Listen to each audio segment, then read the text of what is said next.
Kita hidup di era di mana orang lebih sering sibuk menceritakan hidupnya ketimbang benar-benar merasakan dan memahaminya dalam-dalam. Setiap kejadian kecil langsung dijadikan cerita. Setiap perasaan langsung diubah menjadi konten. Tapi semakin banyak yang kita ceritakan, semakin sedikit pula yang benar-benar kita pahami. Kita berusaha tampak utuh di mata orang lain, padahal di dalam diri kita seringkali masih penuh kekacauan. Faktanya, manusia memang ahli merangkai narasi untuk memberi arti pada hidupnya. Namun di balik itu semua, banyak yang tak menyadari bahwa narasi tersebut sering hanya cara lembut untuk menenangkan ketidakpastian, bukan lahir dari pemahaman yang tulus. Kita membangun cerita supaya dunia percaya hidup kita bermakna, bahkan saat kita sendiri masih ragu dengan arah yang sedang kita jalani. Stokisme mengingatkan kita, hidup bukan panggung sandiwara, melainkan latihan kesadaran yang terus-menerus. Kendalikan apa yang memang bisa kamu kendalikan. Lepaskan sisanya. Lihat dirimu tanpa topeng pembenaran, dan biarkan keheningan menjadi cermin yang paling jujur. Karena di balik diam itu ada ruang luas untuk mengenal diri yang sesungguhnya, bukan versi yang kita pamerkan ke dunia. Maka berhentilah terus bercerita hanya agar didengar orang lain. Mulailah memahami agar hidupmu punya kedalaman sejati. Di sanalah ketenangan dan kebijaksanaan tumbuh perlahan, namun pasti. Pastikan kamu menyimak sampai akhir supaya tak kehilangan inti dari pembahasan ini. Dan jangan lupa subscribe agar kita bisa terus saling menginspirasi lewat perspektif yang bermakna. Mari kita mulai. Poin 1. Kendalikan yang bisa dikendalikan, lepaskan yang tidak bisa. Ada satu hal yang sering kita lupakan di tengah kepadatan hidup sehari-hari. Sebagian besar hal yang kita anggap bisa kita kuasai sebenarnya sama sekali di luar kuasa kita. Kita terus berjuang mengatur opini orang lain, hasil pekerjaan, bahkan waktu dan nasib. Namun realitas selalu mengingatkan kita, dengan cara yang tak selalu lembut, bahwa hidup berjalan tanpa meminta izin kita. Dalam Stokisme, hidup dibagi dua wilayah yang sangat jelas, yang bisa kita kendalikan dan yang tidak bisa. Kedengarannya sederhana, tapi menerapkannya sama sekali tidak mudah. Ego kita selalu ingin ikut campur di segala hal, mengatur, memprediksi, memastikan. Padahal semakin kita memaksakan kendali atas hal-hal di luar jangkauan, semakin kita kehilangan kendali atas diri sendiri. Contoh paling dekat, seseorang yang terobsesi dengan pandangan orang lain terhadap dirinya. Ia mengedit setiap kata, menyesuaikan sikap, bahkan meniru selera hanya agar diterima. Jangka pendek mungkin berhasil, tapi lama-lama ia membayar mahal, kehilangan ketenangan batin. Pengendalian yang salah arah tak pernah memberi rasa aman, hanya melahirkan kecemasan baru setiap kali dunia tak sesuai harapan. Dari sisi psikologi, dorongan mengontrol ini lahir dari rasa takut gagal, takut kehilangan, takut dianggap lemah. Otak kita langsung mengaktifkan mode bertahan hidup saat menghadapi ketidakpastian. Maka kita menipu diri bahwa kalau cukup keras berusaha, semua bisa diatur. Padahal disitulah jebakannya. Semakin besar ilusi kendali, semakin dalam frustrasi saat realitas menolak tunduk. Kamu pasti pernah merasakan, rencana sudah disusun sempurna, tapi tetap saja ada yang berjalan di luar prediksi. Rasanya seperti dunia sedang melawanmu, padahal yang benar-benar melawan adalah ekspektasimu sendiri yang menolak menyesuaikan diri. Di titik itulah Stokisme menawarkan jalan lain, kendalikan yang bisa, lepaskan yang tidak. Bukan menyerah, melainkan memilih fokus yang lebih bijak. Epictetus pernah berkata, bukan peristiwa yang mengganggu manusia, melainkan penilaian mereka terhadap peristiwa itu. Kalimat klasik ini tetap jadi penunjuk arah di dunia modern yang penuh distraksi. Kamu tak bisa mengatur siapa yang menghargai karyamu, tapi kamu bisa mengatur kualitas kerja dan integritasmu. Kamu tak bisa memaksa orang tetap mencintaimu, tapi kamu bisa memilih mencintai tanpa menyakiti diri sendiri. Ketika seseorang mulai bisa membedakan dua ranah itu, hidupnya pelan-pelan menjadi tenang, bukan karena segalanya sempurna, melainkan karena ia tak lagi menuntut yang mustahil. Penelitian psikologi modern menyebutkan bahwa orang yang mampu membedakan hal yang bisa dan tidak bisa dikendalikan memiliki tingkat stres 30-40 lebih rendah. Mereka tidak membuang energi pada hal yang tak bisa diubah. Namun jujur saja, melepaskan di awal sering terasa seperti kehilangan arah. Seperti memegang tali kendali kuda bertahun-tahun, lalu tiba-tiba diminta melepaskannya dan percaya kuda itu akan menemukan jalannya sendiri. Ada ketakutan di sana, tapi justru disitulah kebebasan sejati mulai terasa. Kendalikan yang bisa dikendalikan bukan berarti mengabaikan tanggung jawab. Justru sebaliknya, ini menuntut disiplin yang sangat tinggi. Di dunia kerja misalnya, kamu bisa mengatur seberapa baik kamu menyiapkan presentasi, tapi tidak bisa memaksa atasan menyetujuinya. Kamu menguasai proses, bukan hasil. Perbedaan kecil ini, kalau benar-benar dipahami, mengubah seluruh cara kita memandang kegagalan. Di sisi lain, ada bahaya halus, salah mengerti, melepaskan, lalu jadi pasif total. Itu bukan stoik. Melepaskan berarti berhenti memaksakan hasil, bukan berhenti bergerak. Seorang stoik tetap bertindak, tapi dengan kesadaran bahwa hasil bukan sepenuhnya miliknya. Tindakan dan penerimaan berjalan beriringan. Kamu mungkin pernah melihat orang yang tampak tenang meski hidupnya dari luar terlihat berantakan. Mereka bukan tak peduli. Mereka hanya tahu garis batas antara usaha dan takdir. Mereka tidak menunggu keadaan membaik baru tenang. Mereka justru menemukan ketenangan agar bisa menghadapi keadaan dengan kepala jernih. Dan menariknya, ketenangan seperti itu sering membuat keputusan mereka lebih tepat, lebih efisien, lebih matang. Seperti air yang tenang mampu memantulkan wajah dengan jelas. Pikiran yang tenang mampu memantulkan realitas apa adanya. Untuk mulai menerapkan dikotomi kendali ini, cukup latih diri dengan satu pertanyaan sederhana setiap kali bereaksi. Apakah reaksi saya ini bermanfaat? Apakah saya sedang mencoba mengubah sesuatu yang jelas-jelas di luar kuasa saya? Ketika seseorang diperlakukan tidak adil, ia tak bisa memaksa pelaku berubah. Tapi ia bisa memilih, membalas, diam, atau melanjutkan hidup tanpa beban. Itulah wilayah kendalinya. Hidup dengan kesadaran seperti ini membuat seseorang tetap bekerja keras, tapi tanpa ketegangan berlebih.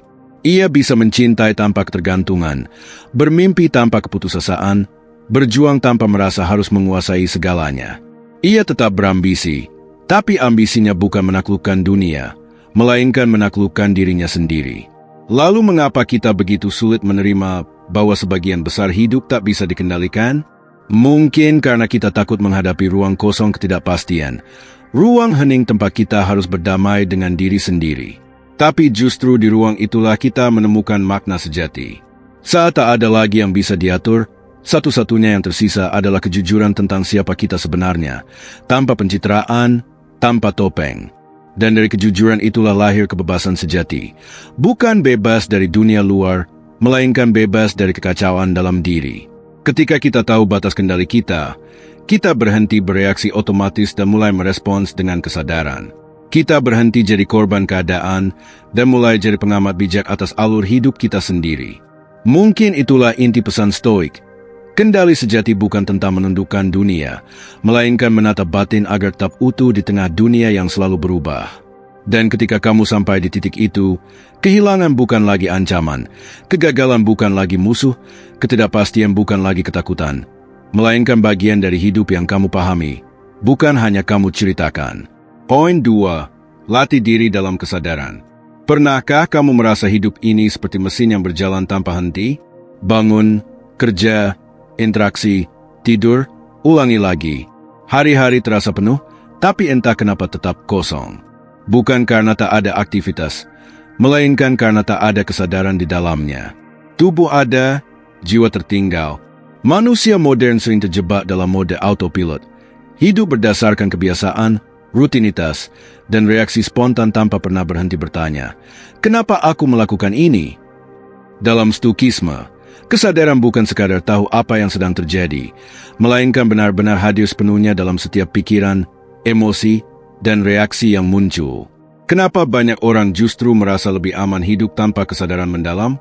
Karena sadar berarti menanggung beban realitas.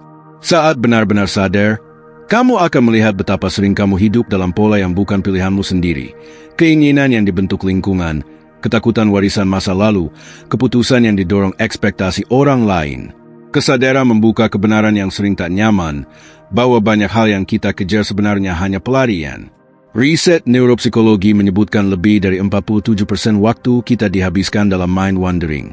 Pikiran melayang ke masa lalu atau masa depan, sementara tubuh berada di masa kini. Akibatnya kita hidup di antara dua waktu yang tidak nyata, rasa bersalah atas yang sudah lewat, dan kecemasan atas yang belum datang. Namun kesadaran menuntut keberanian. Karena saat kamu benar-benar sadar, kamu juga harus melihat sisi gelap diri. Iri yang disembunyikan, dendam yang belum tuntas, ambisi yang lahir dari rasa takut. Otak langsung bereaksi seolah menghadapi ancaman nyata. Jantung berdegup, tubuh tegang. Di titik itu banyak orang mundur kembali ke kebisingan dunia luar. Diam terasa terlalu menakutkan. Padahal keheningan justru tempat kita bertemu diri yang paling jujur. Banyak yang takut hening karena di sanalah semua yang belum selesai muncul ke permukaan. Tapi di sanalah pula kebebasan sejati menanti, saat kamu berani menatap dirimu tanpa filter. Stukisme mengajarkan latihan kesadaran bukan hanya meditasi formal, melainkan memperhatikan setiap reaksi terhadap dunia. Saat emosi dipancing, tanyakan, apakah ini layak kutanggapi? Saat tergoda membandingkan hidup, bisikan, apakah aku sedang melihat kenyataan atau ilusi?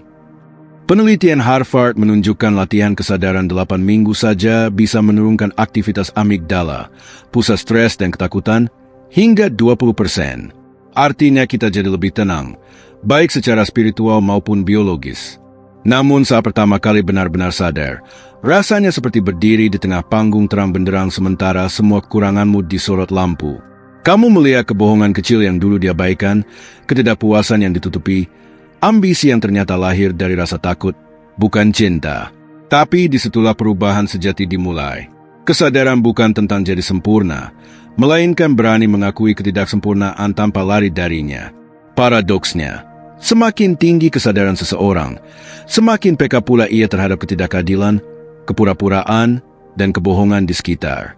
Itu menyakitkan. Tapi dari rasa sakit itu lahir empati yang lebih dalam. Kemarahan berubah jadi pengertian, penghakiman berubah jadi belas kasih. Cara melatihnya sehari-hari sangat sederhana. Berhenti sejenak sebelum bereaksi, amati pikiran tanpa langsung mempercayainya, sadari napas saat emosi naik, sadari tubuh saat pikiran melayang. Hidup tak lagi terasa menabrak waktu, melainkan mengalir dalam irama alami.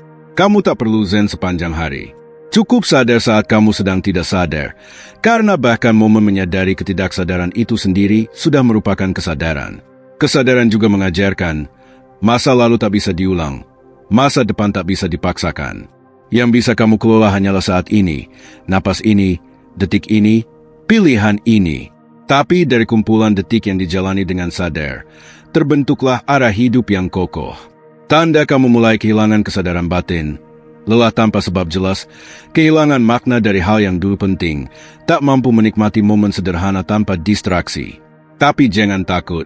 Setiap kesadaran selalu dimulai dari pengakuan kecil. Aku tidak hadir, dan aku ingin hadir. Kesadaran adalah perjalanan panjang, bukan pencapaian kilat. Ia butuh disiplin, keberanian, dan kejujuran. Tapi begitu kamu melangkah, kamu akan merasakan keutuhan yang tak bisa diberikan kesuksesan eksternal, rasa bahwa kamu tak lagi terpisah dari hidupmu sendiri. Maka berhentilah menceritakan hidupmu seolah kamu hanya penonton. Hiduplah dengan kesadaran bahwa setiap detik adalah bab yang sedang kamu tulis dengan tinta paling jujur. Karena manusia yang benar-benar sadar tak butuh banyak kata untuk menjelaskan siapa dirinya. Ia cukup hidup dan kehadirannya sudah berbicara. Poin 3. Jangan biarkan pendapat orang lain mengendalikan atau mempengaruhi dirimu terlalu dalam. Kamu tahu rasanya ketika diam-diam keputusanmu mulai dibentuk bukan dari keyakinan pribadi, melainkan dari bayangan apa kata orang. Saat kamu mulai mengubah ucapan, sikap, bahkan mimpi agar sesuai selera umum, di permukaan terlihat bijak, menyesuaikan diri. Tapi pelan-pelan kamu kehilangan suara aslimu sendiri. Manusia punya naluri purba untuk diterima kelompok. Dulu penolakan bisa berarti kematian. Maka otak kita masih mencari validasi meski kita sudah tak hidup di gua. Kini rasa takut ditolak bukan lagi soal bertahan hidup, tapi soal citra dan rasa aman emosional. Ironisnya, banyak yang rela mengorbankan jati diri demi disukai. Coba hitung, berapa banyak keputusan besar dalam hidupmu yang sebenarnya diambil karena ingin terlihat benar di mata orang lain? Pilihan karir, pasangan, gaya hidup, opini publik yang didukung, sering bukan karena keyakinan murni, melainkan tekanan sosial yang dibungkus kalimat, ini pilihan saya. Dalam psikologi sosial, fenomena ini disebut conformity bias. Eksperimen klasik Asch menunjukkan 75% orang mengubah jawaban benar hanya karena mayoritas di ruangan menjawab salah. Manusia rela memutarbalikkan logika agar tidak tampak aneh. Tapi di balik senyum dan diam yang kita paksa demi diterima, ada suara kecil yang berbisik, "Aku lelah jadi orang lain." Tentu tidak semua penyesuaian buruk. Membaca situasi dan menghormati perasaan orang lain justru tanda kedewasaan. Tapi garis batasnya tipis. Antara beradaptasi dan kehilangan jati diri hanya beda satu hal, kesadaran akan niat. Jika kamu melakukannya untuk menghormati, kamu tetap berakar pada nilai diri. Jika hanya untuk diterima, kamu sudah menyerahkan kendali atas dirimu. Bayangkan orang yang setiap langkahnya dikalkulasi oleh opini publik. Ia mungkin terlihat sukses, punya reputasi, banyak pengikut. Tapi saat lampu sorot padam, ada kekosongan yang tak bisa diisi tepuk tangan. Pengakuan seperti minum air laut, semakin banyak, semakin haus. Kamu pasti pernah merasakan saat posting di media sosial. Tanpa sadar kamu menunggu like dan komentar. Saat respon sepi, langsung muncul keraguan. Apakah aku tidak cukup baik? Padahal sebelum posting kamu yakin betul dengan makna yang ingin kamu sampaikan. Itulah bentuk pengendalian halus oleh opini orang lain. Stokisme mengajarkan, jangan biarkan suara luar lebih keras daripada suara batinmu. Epictetus berkata, jika kamu ingin damai, jangan tergantung pada hal di luar kendalimu. Dan pendapat orang lain termasuk di dalamnya. Berhenti peduli sama sekali bukan berarti jadi tak berempati atau keras kepala. Ini soal kejernihan. Tahu mana pendapat yang membantumu tumbuh dan mana yang hanya membuatmu takut kehilangan penerimaan. Latihan sederhana. Setiap kali menerima kritik atau komentar, tanyakan pada diri sendiri, apakah ini membuatku berkembang atau hanya membuatku takut tidak disukai? Jika jawabannya yang kedua, lepaskan. Seringkali ketakutan itu bukan dari luar, melainkan dari rasa tidak aman yang sudah tertanam lama. Kita butuh validasi eksternal sebagai bukti bahwa kita cukup. Itulah yang membuat pendapat orang lain begitu kuat pengaruhnya. Ia jadi cermin yang kita pakai untuk melihat diri sendiri, padahal cermin itu sering memantulkan citra yang salah. Orang yang berani berpikir independen bukan menolak semua opini luar, tapi tahu kapan harus menutup pintu sementara untuk mendengarkan suaranya sendiri. Ia mungkin terlihat asing bagi banyak orang, tapi justru itulah tanda ia mulai menemukan kebebasan sejati. Ia mungkin kehilangan tempat di hati orang banyak, tapi ia menemukan tempat di dalam dirinya sendiri, dan tempat itu jauh lebih damai. Harga kebebasan itu memang tak murah. Orang yang jujur pada diri sendiri sering dianggap sombong, keras kepala, tak bisa menyesuaikan diri. Tapi mereka yang paling tenang dalam diam biasanya adalah mereka yang sudah tak lagi terikat pada kebutuhan untuk selalu dimengerti. Kamu tak bisa mengontrol bagaimana orang menilaimu, tapi kamu bisa mengontrol seberapa dalam penilaian itu memengaruhimu. Ketika kamu melepaskan kebutuhan untuk selalu diterima, kamu akan menyadari bahwa ketenangan batin lahir dari integritas, keselarasan antara pikiran, perkataan, dan tindakan, bukan dari reputasi. Tentu prosesnya tak instan. Kadang kamu masih goyah, ingin disukai lagi. Tidak apa-apa. Kesadaran bukan berarti tak pernah tergoda, tapi mampu menyadari godaan itu dan memilih untuk tidak menuruti setiap dorongan. Hidup yang dijalani demi tepuk tangan tak akan pernah tenang, karena tepuk tangan bisa berhenti kapan saja. Tapi hidup yang dijalani dengan kesetiaan pada nilai diri akan tetap berdiri meski dunia membisu. Maka berhentilah menilai dirimu dari berapa banyak orang setuju denganmu. Dunia tak butuh salinan orang lain. Dunia butuh satu versi dirimu yang benar-benar hidup. Kamu tak perlu meyakinkan semua orang. Cukup yakinkan dirimu bahwa kamu hidup sesuai kebenaran yang kamu pahami. Karena yang paling berharga bukan hidup yang disukai banyak orang, melainkan hidup yang kamu pahami sepenuhnya, dengan kesadaran, integritas, dan ketenangan yang tak bisa dibeli validasi siapapun. Poin 4. Memento mori, ingatlah bahwa kamu akan mati. Pernahkah kamu membayangkan kalau besok adalah hari terakhirmu? Bukan untuk pesimis, tapi untuk mengukur, apakah hidupmu sudah benar-benar kamu jalani dengan sadar, atau hanya kamu jalani karena kebiasaan? Kita berlari mengejar karir, pengakuan, keamanan finansial, sampai lupa bahwa garis akhir tak pernah menjauh. Ia hanya menunggu dalam diam. Di era sekarang, mengingat kematian dianggap tak produktif, bahkan tabu. Padahal justru disitulah kebodohan modern. Kita menciptakan segala distraksi agar tak perlu menatap kefanaan kita sendiri.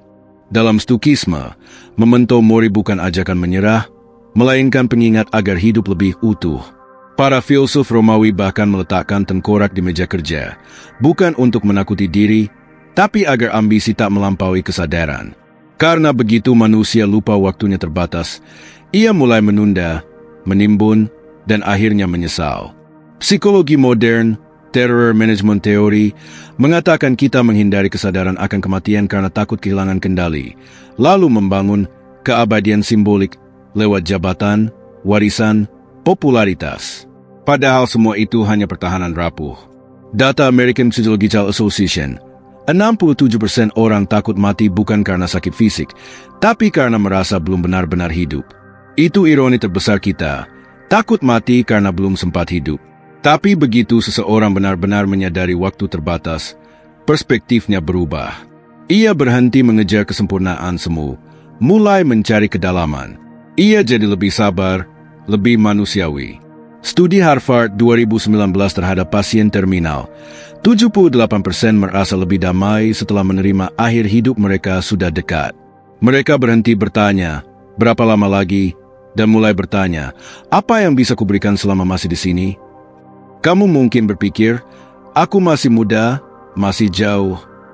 Tapi usia bukan jaminan, dan kesadaran bukan soal umur.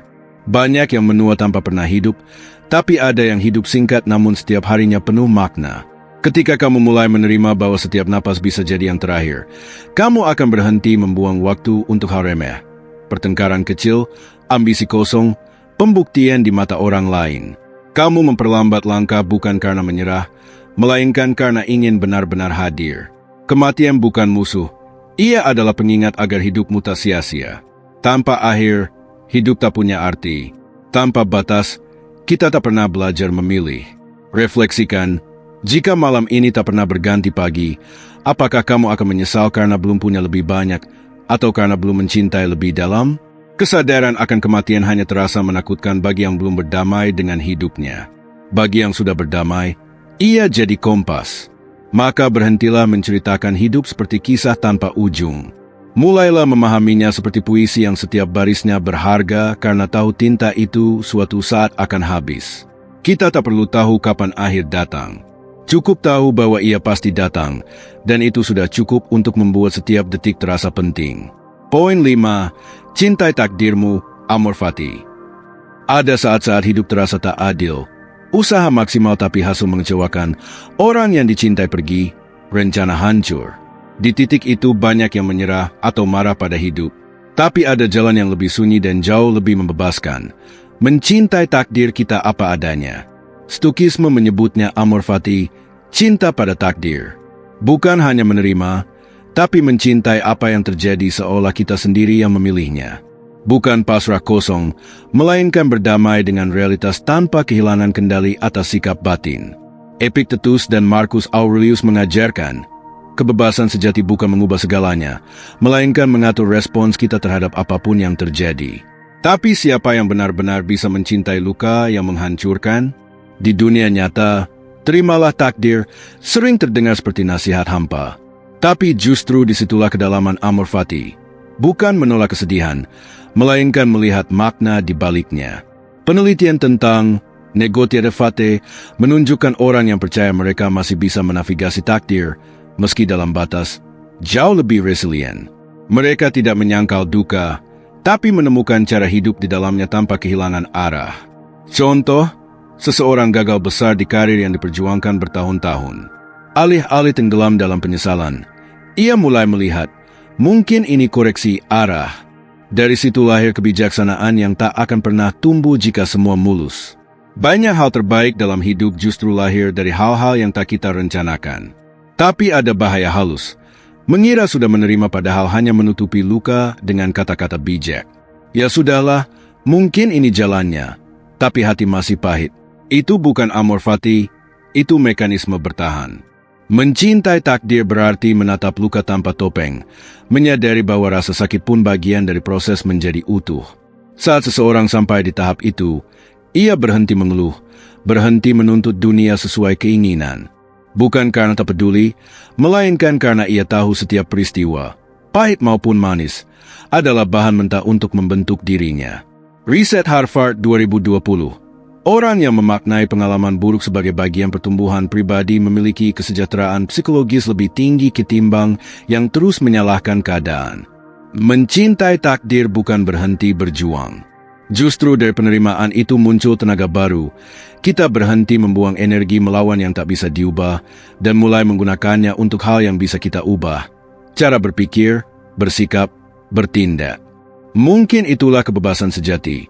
Bukan bebas dari kesulitan, melainkan bebas dari perlawanan yang sia-sia. Ketika kamu bisa melihat setiap kegagalan dan keberhasilan sebagai bagian dari kisah yang memang harus kamu jalani, kamu tak lagi merasa hidup melawan dunia. Kamu berjalan seirama dengannya. Itu bukan kekalahan, itu kedewasaan tertinggi. Poin 6. Kebajikan adalah tujuan utama hidup. Pernah bertanya pada diri sendiri, dari semua ambisi ini, apa sebenarnya yang kita cari? Uang, pengakuan, rasa aman, kita terus menambah target. Tapi jarang kita bertanya, apakah semua itu benar-benar membuat kita jadi manusia yang lebih baik?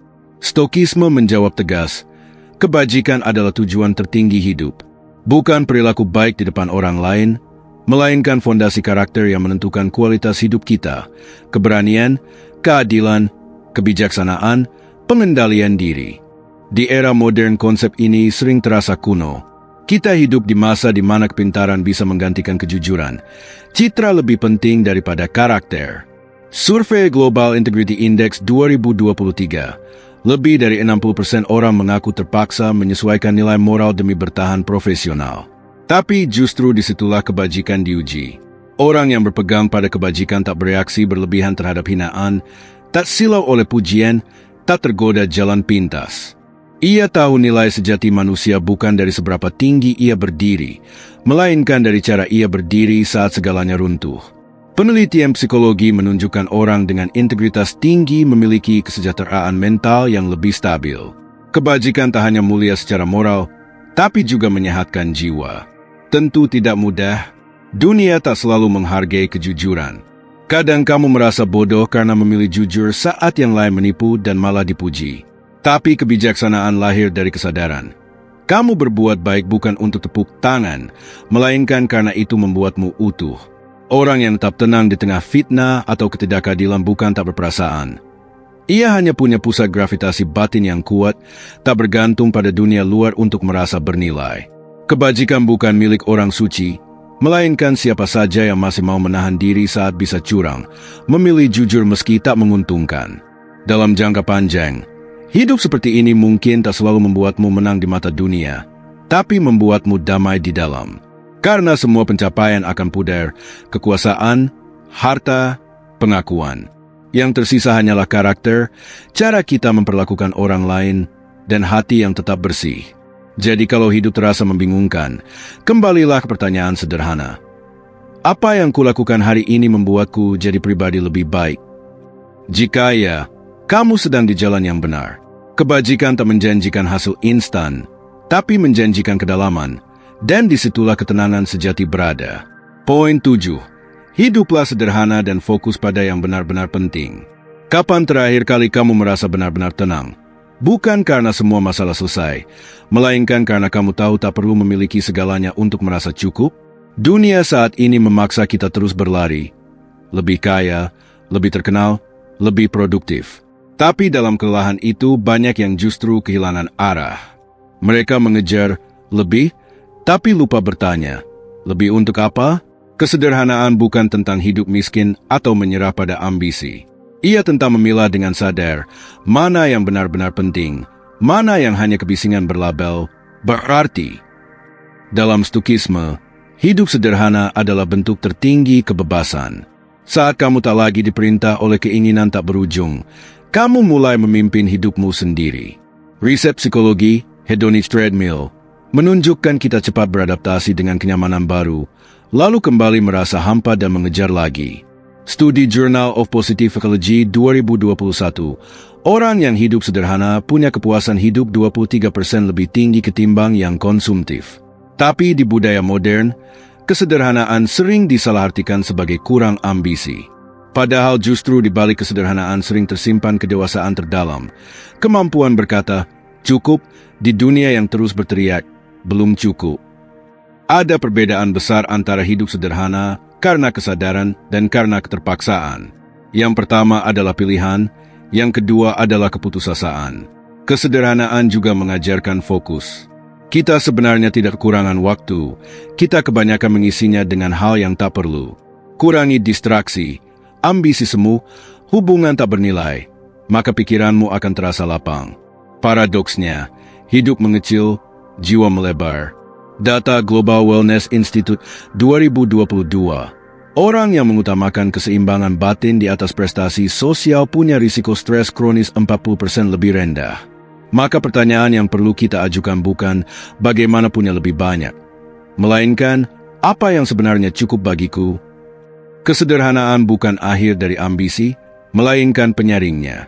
Membuang yang tak penting agar yang penting bisa bersinar. Dan saat kamu sampai di titik itu, kamu tak lagi sibuk membuktikan nilai dirimu. Kamu hidup bukan untuk dilihat, melainkan untuk dijalani, tidak menonjol, tapi mendalam, tidak ramai, tapi penuh arti. Poin 8. Bersyukur atas apa yang ada saat ini. Kita sering menganggap syukur itu mudah, cukup ucapkan, saya bersyukur, lalu semua jadi lebih ringan. Tapi kenyataannya tidak sesederhana itu. Banyak yang mengucap syukur, tapi hati masih penuh keluhan yang tak terucap. Manusia memang dirancang lebih peka terhadap kekurangan dan ancaman. Itu mekanisme bertahan hidup. Maka rasa cukup sering terasa asing. Studi Greater Good Science Center, praktik syukur konsisten bisa meningkatkan kesejahteraan emosional hingga 25% dalam hitungan minggu. Tapi riset yang sama juga menemukan sebagian orang malah merasa bersalah saat mencoba bersyukur, seolah bahagia pribadi adalah egoisme di tengah penderitaan orang lain. Syukur sejati tidak menutup mata dari penderitaan dunia. Ia justru membuka ruang empati yang lebih luas. Orang yang benar-benar bersyukur tetap bisa menemukan makna di tengah kehilangan. Ia tahu bersyukur bukan berarti semua baik-baik saja, melainkan di balik ketidaksempurnaan masih ada yang layak dihargai. Kita sering baru menghargai sesuatu setelah kehilangan, waktu luang setelah kehilangan pekerjaan, kesehatan setelah sakit. Tapi syukur sejati melatih kita menghargai sebelum kehilangan. Ada bahaya lain, syukur dipakai sebagai alasan berhenti berjuang, sudah bersyukur, ngapain usaha lagi? Itu salah paham. Syukur menenangkan hati, tapi tidak mematikan semangat. Ia memberi kekuatan untuk terus melangkah tanpa terikat hasil. Cara sederhana mencapai syukur sejati. Perlambat langkah sadari hal-hal kecil yang sering terlewat. Napas, tubuh yang masih berfungsi, seseorang yang masih mau mendengar, lepaskan ekspektasi dan perbandingan. Ketika kamu berhenti menilai hidup dari ukuran orang lain, barulah kamu melihat betapa cukupnya hidupmu sendiri. Bersyukur bukan menunggu semuanya sempurna, melainkan hadir dalam setiap ketidaksempurnaan dengan hati terbuka. Bentuk tertinggi kebijaksanaan adalah berhenti menghitung yang hilang dan mulai menghargai yang masih ada. Kesimpulan, tanpa kita sadari, kita semua sedang jadi narator hidup sendiri, terus bercerita tentang perjuangan, luka, dan kebanggaan, seolah setiap pengalaman butuh saksi. Tapi jarang kita berhenti bertanya, apakah aku benar-benar memahami kisah yang kuceritakan, atau aku hanya ingin kisah itu terdengar indah di telinga orang lain? Manusia pada dasarnya lebih ingin dipahami daripada memahami. Itu wajar, tapi saat seluruh hidup diarahkan untuk memenuhi pandangan luar, kita kehilangan ruang untuk mendengar suara dari dalam. Hidup jadi panggung yang ramai tapi kosong. Penelitian modern menunjukkan kita lebih mudah mengingat pengalaman yang diceritakan ketimbang yang direnungkan. Menceritakan memberi ilusi kendali, merenung memaksa kita menghadapi sisi tak nyaman. Maka banyak yang terus berbicara tentang hidupnya, karena diam terlalu jujur. Tapi justru di diam itulah awal pemahaman. Saat kita berani berhenti membela diri, berhenti menjelaskan pada dunia siapa kita, dan mulai mengamati diri tanpa pembenaran, mungkin untuk pertama kalinya kita melihat luka tanpa drama, kecewa tanpa amarah, kehilangan tanpa menyalahkan. Dan perlahan kita mengenal manusia di balik nama kita sendiri. Memahami hidup bukan menemukan jawaban untuk semua pertanyaan, melainkan belajar duduk tenang di hadapan pertanyaan yang tak mudah dijawab. Mengakui bahwa hidup tak selalu bisa dikendalikan, tak selalu adil, tapi tetap bisa dijalani dengan hati yang utuh. Di zaman di mana setiap emosi bisa direkam dan setiap kesedihan bisa jadi konten, ruang untuk hening semakin langka. Padahal tanpa hening kita hanya bereaksi, bukan memahami. Ada perbedaan besar antara menceritakan luka dan memahami luka. Yang pertama mencari perhatian, yang kedua menuntut keberanian. Yang pertama membangun citra, yang kedua menghancurkan topeng. Karena memahami berarti siap melihat kebenaran yang mungkin tak menyenangkan, bahwa kadang kitalah sumber kesedihan kita sendiri, bahwa kadang hidup tidak salah, hanya kita yang terlalu sibuk menentangnya. Mungkin itulah sebabnya kedamaian hanya datang pada mereka yang berani diam dan mendengarkan diri sendiri. Diam bukan pasrah, melainkan tanda kita mulai melihat dengan jernih. Ketika kamu bisa melihat hidup tanpa perlu menilainya, tanpa perlu membuktikan apapun, disitulah pemahaman tumbuh. Tidak semua hal perlu dijelaskan, tidak semua luka perlu diumumkan, tidak semua pencapaian harus disaksikan. Ada hal-hal yang cukup kamu pahami dalam hati, tanpa validasi siapapun. Memahami hidup bukan berarti berhenti berjuang. Justru sebaliknya, kamu mulai berjuang dengan cara yang lebih tenang, lebih sadar, lebih bermakna. Kamu tak lagi menentang arus, melainkan berenang di dalamnya dengan keseimbangan. Kamu tak lagi memaksa dunia berubah, melainkan memulai perubahan dari dalam dirimu sendiri.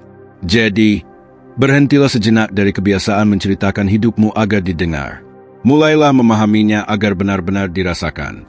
Karena mungkin selama ini yang kamu cari bukan telinga orang lain, melainkan keheningan yang akhirnya mampu menjawab pertanyaan-pertanyaan yang tak pernah kamu ucapkan.